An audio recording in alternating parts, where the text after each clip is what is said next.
त्यांना काय त्यांच्या जो केंद्रातलं सरकार आहे त्यांचे जे कार्यकर्ते आहेत केंद्रामध्ये तपास यंत्रणेतले ईडी सीबीआय अजून एक आहे ना कोणतं आहे इन्कम टॅक्स हे 3 लोक आहेत. हे 3 कार्यकर्ते वापरतीलच ना. खोटे आरोप लावून कोणाला आत्महत्या टाकायला त्यांना सोपंच आहे. त्यांनी इतके दिवस 10 वर्ष अनेकांना ईडी लावली. कोणाला तरी त्यांनी काहीतरी पुरावा काढला का? नाही काढला. अनिल देशमुखावर 100 कोटीचा आरोप लावला. अखेर त्याच ईडीनं कोर्टामध्ये 1 कोटीवर आले. 100 कोटीचा आरोप कशाला लावला? मग 1 कोटीवर आले. 1 कोटी कुठून 100 कोटी कुठं? हे नुसतं महाराष्ट्रात नाही सगळ्या देशामध्ये हे चालू. खोटे आरोप लावून आमच्याकडे आले तर आदर्श, तिकडे राहिले तर बदमाश आदर्श. पण आता अभिजित पाटील जे आहेत त्यांच्या साखर कारखाना त्यांच्या ताब्यात असलेला साखर कारखाना सील केला गेला आणि त्यामुळे ते फडणवीसांना भेटले आणि कालपासून त्यांनी प्रचार सुरू केला महायुतीच्या उमेदवारांचा. बिचारा अभिजित पाटील फार प्रामाणिक माणूस असला मला.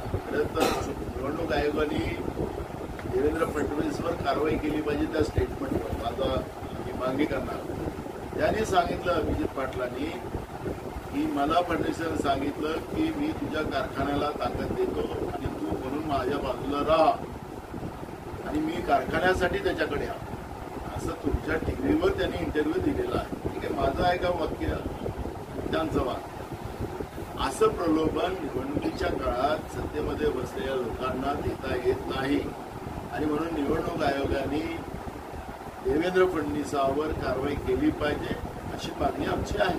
आपण तुम्ही देखील तक्रार करणार आयोग महाविकास आघाडीचे जे संबंध आहेत ते या कागदीच्या जागेवर तसेच राहतील का? नाही ना. मी तुम्हाला सांगितलं काँग्रेसची भूमिका स्पष्ट आहे की महाविकास आघाडीच्या उमेदवारासोबत आम्ही आहोत. त्यामुळे संबंध खराब होण्याचं कुठलंही कारण नाही. त्या काळात ज्यावेळेस जागा वाटपाच्या वेळेस ज्या उद्धव ठाकरे साहेबांनी जाऊन तिथं जागा डिक्लेअर केली त्यावेळेस आम्ही प्रतिक्रिया दिली. या आघाडीचा धर्म नाही, या आघाडीचा धर्म तुम्ही पाळत नाही आम्ही सांगितलेलं आहे. आमचा विरोध आम्ही त्यावेळेस दर्शवला. पण आता आम्ही प्रभावात आहोत, निवडणुकीच्या ह्याच्यात आहोत. त्याच्यामुळे ही चर्चा आता होऊ शकत. पण विशाल पाटलांवर अद्याप कारवाई देखील झालेली पाहायला मिळाली. उद्धव ठाकरे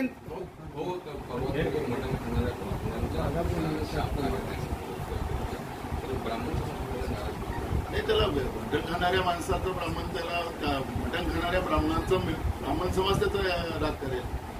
ब्राह्मण समाज म्हटलं तर समाजातला एक शुद्ध समाज आहे. त्याला मांसाहार चालत नाही, दारू चालत नाही.